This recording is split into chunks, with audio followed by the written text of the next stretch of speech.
Have you ever wondered how America really took over the world? This is a tale of intrigue and power, woven by a man named John Perkins, a man who carried a unique title, an economic hitman, or EHM for short. Perkins was not your typical economist, oh no. He was a key player in a grander scheme, a scheme that furthered American imperial interests across the globe. Perkins served as the chief economist for the international consulting firm Chas T. Main. His job? To convince underdeveloped countries like Ecuador, Panama, Indonesia, and Saudi Arabia to accept massive loans for infrastructure development. Sounds like a good thing, right? Well, here's the catch. These projects were contracted to multinational corporations. The result? The countries found themselves buried under a mountain of debt. But why would Perkins do such a thing? Well, it's simple. The United States and international aid agencies could then control these indebted economies. It was a power play, a game of chess on a global scale, with Perkins as one of its key pawns. Now you might be thinking, how could such a scheme go unnoticed? It didn't. Perkins tried to expose this reality not once or twice, but 4 times. Each time, he was either threatened or bribed into silence. He was trapped in a world of shadows and secrets, a world that thrived on manipulation and control. Yet the events of September 11th, 2001, a direct result of EHM activities in the 1970s, forced Perkins to confront the role he played, to reveal the truth to the rest of the world. His book, Confessions of an Economic Hitman, became a word-of-mouth bestseller in the United States.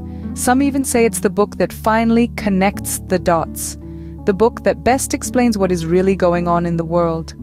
Perkins' story reveals a chilling truth about the world's economic powers.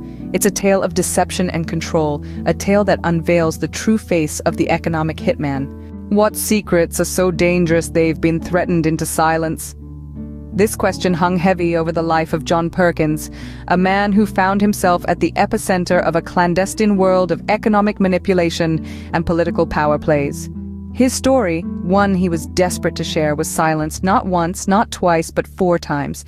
Threats and bribes became the insidious tools used to suppress his narrative, his confession. Perkins, an economic hitman, or EHM, had a story that was not just his own. It was the story of nations, of economies manipulated and controlled, of a world order dictated by the unseen hand of American imperial interests. His role? To convince underdeveloped countries to accept massive loans for infrastructure development. The catch? The projects were contracted to multinational corporations, and the countries were left with a debt they could never repay. The book that held these revelations, Confessions of an Economic Hitman, was a ticking time bomb. Each time Perkins attempted to bring his story to the world, he was met with resistance. Threats and bribes became the shackles that bound his truth.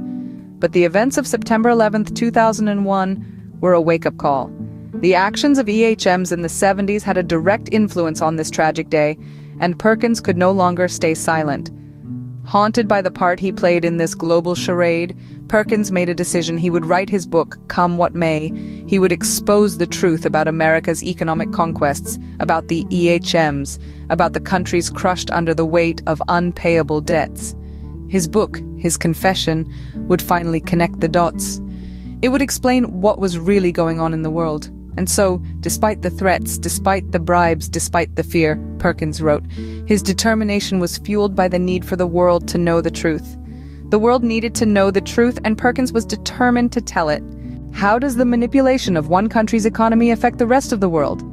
That's a question that's been asked over and over again. Let's dive right into the answer. When a country's economy is manipulated, especially those of underdeveloped nations, it creates a ripple effect that can be felt across the globe. Economic hitmen, or EHMs like John Perkins, helped create this ripple effect by convincing countries to accept massive loans for infrastructure development. These loans were contracted to multinational corporations, often American, creating a cycle of dependency. But what happens when these countries can't pay back these loans? Well, that's when the dominoes start to fall. The countries acquire enormous debt, and the US and international aid agencies gain control over their economies. This is not just about economics, it's also about power. It's about who gets to call the shots in a world that's becoming increasingly interconnected. This debt burden cripples the economic growth of these nations, which in turn affects their political stability. And political instability in one nation can quickly spread to its neighbors, especially in regions that are already fraught with conflict. But the ripple effect doesn't stop there. This political instability can lead to social unrest, which can force people to leave their home countries and seek refuge elsewhere. This mass migration can, in turn, put pressure on other economies, leading to a vicious cycle that is hard to break. Moreover, the manipulation of a single economy can disrupt the global balance of power. It can shift alliances, spark conflicts, and even lead to wars. The actions of EHMs, while hidden behind the scenes, can shape the course of history. In a world that's more interconnected than ever, the actions of a few can have far-reaching consequences. The manipulation of one economy can set off a chain reaction that affects us all. In this global game of chess, every move counts. The decisions made by EHMs and the countries they manipulate don't just stay within their borders.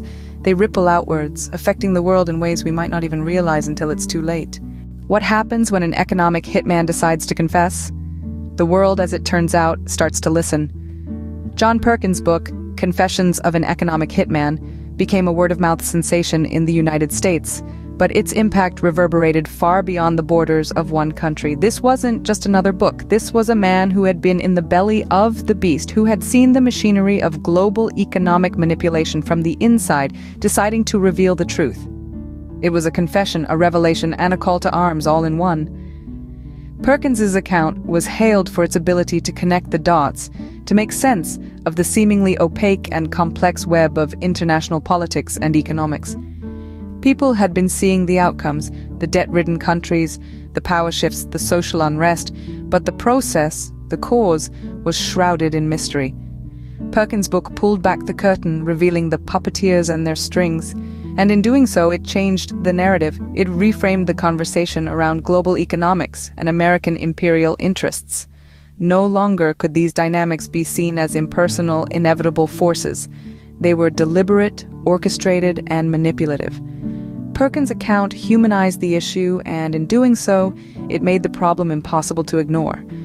But the book did more than just expose the truth. It challenged the status quo. It questioned the morality and ethics of global economic policies. It forced us to rethink our understanding of power, of wealth, of responsibility.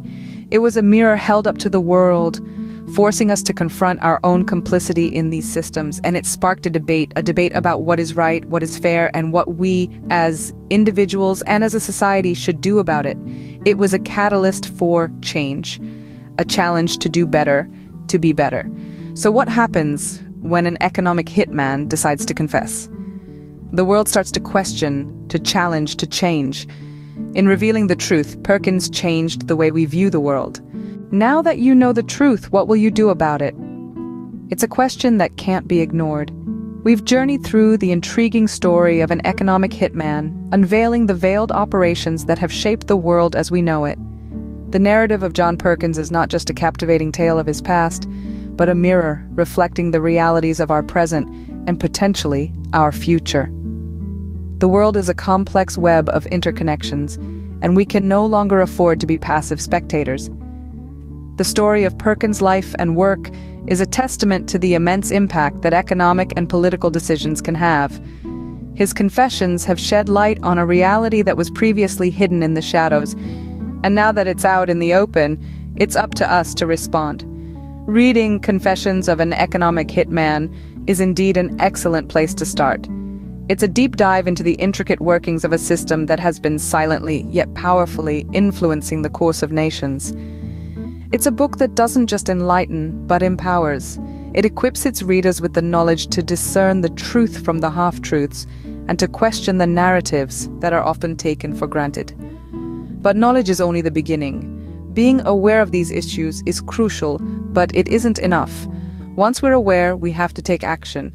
It might be as simple as starting a conversation, raising questions, or spreading the word, or it might involve more significant steps, like advocating for policies that promote economic fairness and transparency, or supporting organizations that work towards these goals.